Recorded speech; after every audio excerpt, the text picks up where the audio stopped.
rabbit season. Duck season. Wabbit season. Wabbit season. Wait a minute. See, I told you this wasn't gonna work without... Welcome to Brick Wall Cinema. I'm your host, Chance, and today we have Sergio and Lola with us talking about Looney Tunes Back in Action. Sergio, tell us, what do you think about Looney Tunes Back in Action? It's a pretty fun movie. I was surprised by how invested I was in the story, even though I've heard about it, even though like with how long it's been out and how much I know about the movie. I was surprised by like how invested I was in the story. All right, now Lola, what about you? Oh, I really like this movie. I think it's so fun. Like, I like it a lot. I also love everyone's roles throughout the movie. I feel like everyone, like the cast is stacked for this movie, in my opinion. I really enjoyed Steve Martin as the chairman. I like Brendan Fraser as DJ, the security guard in the movie. I like all the gags. Everything about this movie is just really fun. Yeah. All right, so I guess I'll go to my thoughts on the movie. I loved it so much because I never saw a movie like this where it actually had like the characters walking around in reality in the studio. Then again, I have never seen Who Framed Roger Rabbit at this point. So this was like mind blowing to me. Like it actually felt like they were real. Yeah. Even though I didn't know half the jokes that were going on, I had a lot of fun watching this movie. Even all the small in jokes nowadays when I rewatch it, I think it's still funny. The only thing is, now that I'm older and more wiser about things that happen in the film industry and how things are shot and filmed and how to portray it in this movie, I like it but also find it a little boring at points now. Really? What points did you find boring? One of the points when they're in the desert. I see. That's the point, because everything else I really love. My favorite, I might be early into this, but my favorite scene was the opening where you see Daffy Duck running around the studio. Oh, that's really funny. Yeah, because... And when he gets in the Batmobile looks so cool. Yes. Even small in-jokes in the movie too, like the director of the Batman movie was Roger Corman, who infamously directed a bunch of B movies and a Fantastic Four movie that never got released because it was a made for a tax write-off, so it never was released. But it's like really bad. Dang. But then again, this movie, it was just, I really like it. It's still really funny. Even with this rewatch, this is a personal favorite of mine.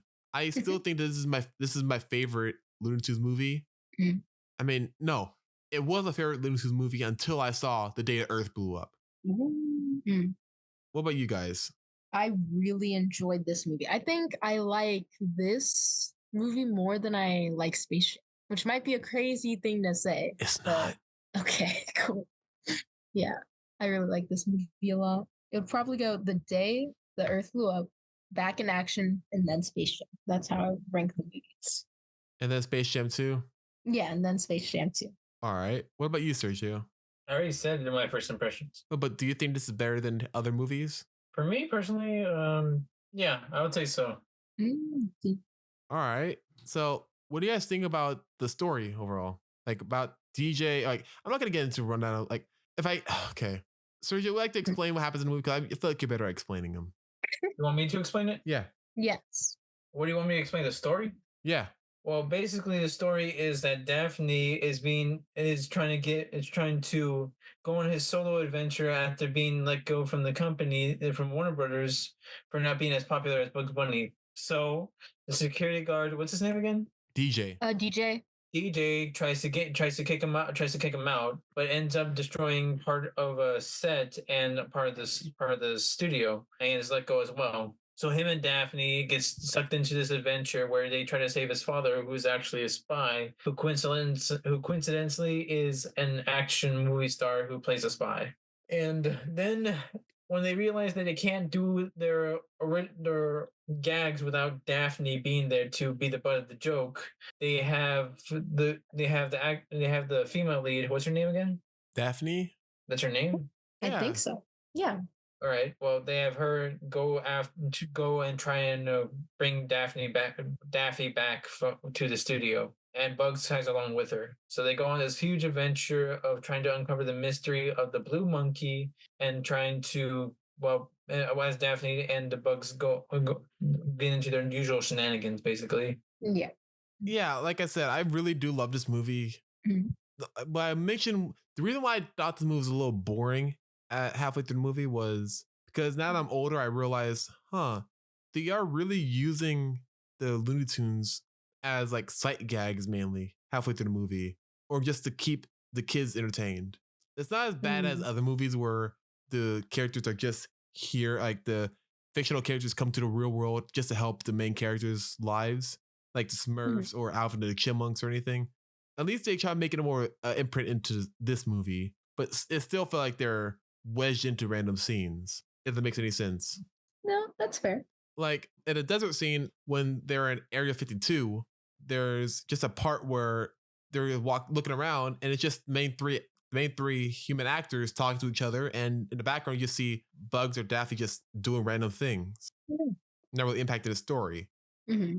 Yeah, but I felt like for the movie it made sense because Daffy's just really using DJ as a distraction from the fact that he got fired, and he's like, it's like a fuck you to Bugs. He's like, yep, this is my friend now. I'm doing what he's doing. Yeah, and also one thing I also want to mention is that if we are having Looney Tunes in this world, and Mhm. if we're gonna have Looney Tunes be, the question is this world going off Looney Tunes logic, or is it going by real world logic with Looney Tunes in them? Because sometimes they have Looney Tunes humor without Looney Tunes in it, like having the Area 52 place be super stupid and weird, and someone spitting on Brendan Fraser's face when they ask a question just for a random joke, or Mm. the Warner Brothers literally being brothers that still live in 2003. Like the movie, this franchise came out like the Warner Brothers was born like in the 20s. They're not gonna be alive. The fact that there's just Warner Brothers that are twins. No, I always thought of it like the same thing they did in no, but they're like the Animaniacs. They're alive because Warner Brothers is alive. That's I also thought of it That's more, that's the logic they're using. At least that's what I thought. well, I always thought of it of something like the same thing they did for Godzilla King of the Monsters when they had the Mothra, where for Mothra, there's always like these two twin priestesses.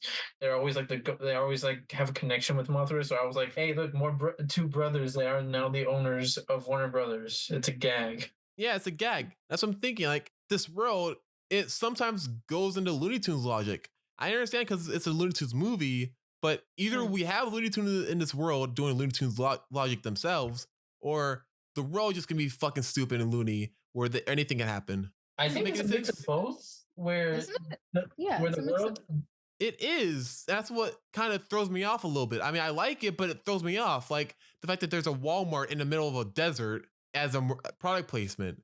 I get it, product Yeah. placement, but it just felt so weird. It's in the movie. But then again, I realize as I speak right now, the movie is a movie in the movie.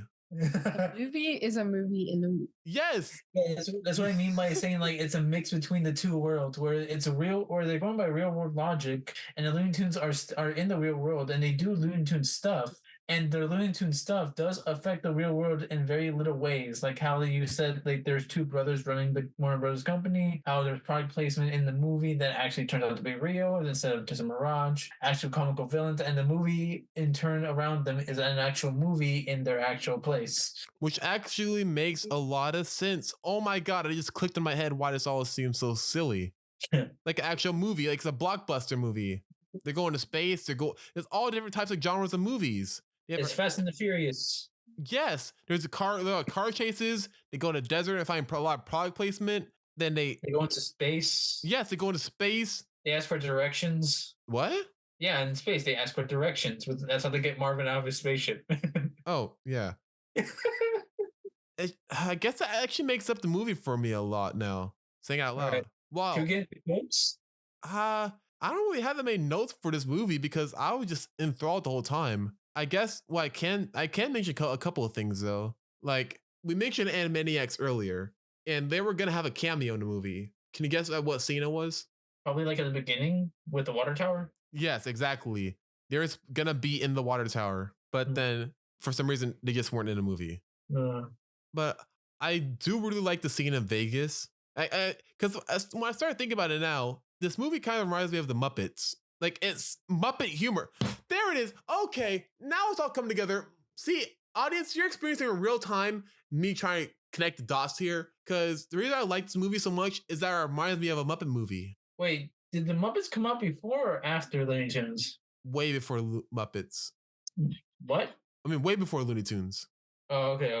I just wanted to clarify. Yeah, because in the Muppet movies, there are Muppets that live in that world, just they're not always together. There's different types of Muppets doing their own thing, have their own lives and businesses. So then, but then I was talking about like that the Muppets who are actually called Muppets rather than just puppets who are created by the same person who creates the Muppets. They don't like the word puppet, Sergio. Yeah, they're Muppets, not puppets. So is Big Bird a Muppet? Is who a Muppet? Big Bird. Big Bird? No. No. He's one of the Sesame Street characters. He's Big Bird. Okay, but didn't the original creator of the Muppets also create some of the characters for the Sesame Street? I guess you could call them Muppets, but they're not a part of the Muppets, which is why nobody calls them Muppets. Oh, okay. So then where are the other characters that were created with the Muppets? And Elmo's Elmo. Big Bird is a Muppet. That's the end of the story. Or anyone made by Jim Henson is a Muppet. Oh, okay. So, but the original Muppets that we know as today weren't created until like in the 60s, was it? Or the 70s? It was around 60s. 60s? Around that time, yeah. Oh. But the Looney Tunes, they've been around since the 80s, right? No, they've been around since like the 20s and stuff like that. The 20s? So then the Looney Tunes came before the Muppets. That's why I said. So then this is not Muppet humor. This is just the Muppets were used Looney Tune humor. Well, in pop culture, people will see this movie has more of a style of a Muppet movie than any other movie. Is that just because it's live action? Yes. So then it's not a Muppet movie. It is a Muppet movie. The Muppet movies are live action and has the same type of humor, a lot of fourth wall breaking humor, a lot of silly characters, even human characters that help the main characters. The only difference is this one, you can't really connect. There's no Daffy Duck in the Muppet world. It's all their own type of characters. Sam the Eagle? Sam the Eagle. No, not at all. You get Sam the Eagle out of here. That's not a Daffy Duck comparison. But I'm just saying, like, the way that the humor is, can you not see it in a Muppet movie? No. Really? Have you seen the Muppet movies? I have. Yeah. I just haven't. The Muppet movies are awesome. Lola, back me up here. Okay. Do you agree with me? I'm gonna be honest. You cut out for me, so you're gonna have to restate what you used to. Oh my God. No, you genuinely cut out for me. So I didn't hear what you were saying. I know you were talking about the Muppets. I was saying he's trying to say that the Looney Tunes Back in Action is taking reference to Muppet humor. yes, it's more of a Muppet movie than a Looney Tunes movie. I mean, yeah, I could see that. Their humors are similar. I could see that. Yeah, the only difference is a lot more slapstick than it would be for a Muppet movie. But the vibe and tone of the movie absolutely give Muppet vibes, like Great Muppet Caper. Have you ever seen the Great Muppet Caper? The Great Muppet Caper I've seen, yes. What about you, Sergio? Nope. But yeah, you could say that this movie is similar to the Muppet humor. Yeah, I'll agree. Seeing from that point of view, it makes me like it even more now. Do you guys have any thoughts about the movie? I mean, we finished. I feel like I do have thoughts, but they're nothing different from what you guys' thoughts would be. Like, I just love the classic Bugs and Daffy dynamic. I thought that was really fun to watch. I really like that. And I really liked how you see the other Looney Tunes along the way of the movie. Like when they get to, what was it called? Area 52.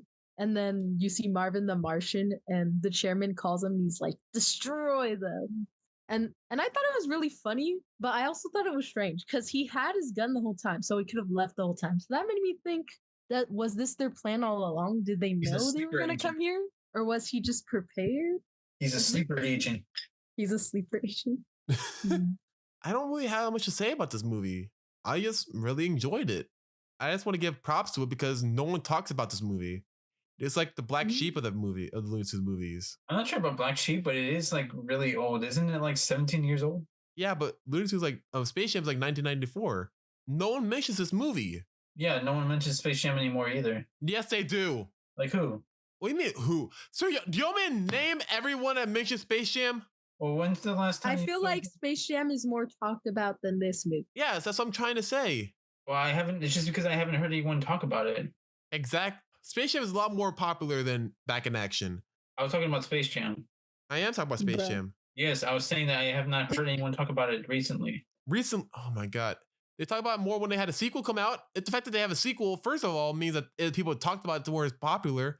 one of the highest. It was like a huge movie when it came out. Great soundtrack, great movie, great writing, great animation. Had everything working in his favor. Had a video game for it. Had merch, everything. They had a video game? Yes, on the PS1. Did it fail? No, it's a huge hit for Warner Brothers. Okay. There's hoping the same thing will happen with this movie, but it didn't. I'm just saying, man, Space Jam is really popular. Yeah, I know we did a review on it. I'm just saying, like, I never heard anyone talk about it recently. Well, they do. Just bring up Space Jam and people start talking. Exactly. And let's go to our ratings. Lola, you go. I would rate this movie a 4 out of 5. I really enjoyed watching it. I liked it a lot. Seeing all the Looney Tune characters as they went along the movie was really cool, especially like Yosemite Sam's whole bit in Vegas. That was funny. All right. What about you, Sergio? Me? Yeah. Yes. I would give this I think I would give this a 5 out of 5. I really did enjoy this movie. 5 out of 5? That's awesome. Wow. That's awesome, man. Dude, you know what? Should I do it? Mustn't I? No. I'm giving it a 5 out of 5. Screw it. I knew you'd do it. Awesome. I just had so much fun with this movie. And like the music in it too. I think the music is more recognizable in this movie than other ones. But maybe then again, that's my nostalgia. Nostalgia. Yeah, nostalgia. And the score is cool too. And also maybe because the fact that I went to Vegas and went downtown where they shot the scene. And it was like, wow, I'm in Looney Tunes. So if for you to give a movie a 5 out of 5, like an live action movie, you gotta go to the place where it was filmed. No, I don't. Oh my God. That's what? What are you talking about? No, I'm just saying that's a random fact of mine. What are you talking about now? You said that you liked it. So I liked it. For like a 5 out of 5 movie, you would like to go see the set. I was just saying that another note. I just said I went to this where they shot the scene in downtown Vegas. Was it still all these lights or did they change it? I mean, they always change it, but the lights overhead were in that little area and we're by the Golden Nugget. That's all there still. Me and Lola went there last year. You could back me up for it, right, Lola? Yeah, of course. Yeah, that's all still there. But anyway, I think we can call it an episode. That's all, folks. I'm Sergio. Wait, no, I'm Chance. I'm someone else. And I'm the best. Thank you and good night. Who are you, someone else? Who's else? You. You? Oh my God, Sergio, I swear because you said you're someone else. Oh. Who? Who are you? Who are you? I am. Who are you? I am. Sergio, if you don't say your name, I'm gonna fucking kill you. Well, now I'm not even sure if I should say my name. I honestly just don't know. Restart the bit. Say I'm. I don't know why I went that dark. I am so sorry. I don't know why I went that dark. I am honestly really sorry. I don't know where that came from. I mean, it makes sense. All right. Take it from the top, Chance. Yeah, Chance is dark. I'm Chance. Oh my God. I'm Chance. I'm Sergio. And I'm the best. Good night. Have a cinematic day. Hey everyone, thanks for listening. And be sure to subscribe to our channel and follow us on Instagram, Facebook, X, and TikTok at Brick Wall Cinema. Have a cinematic day.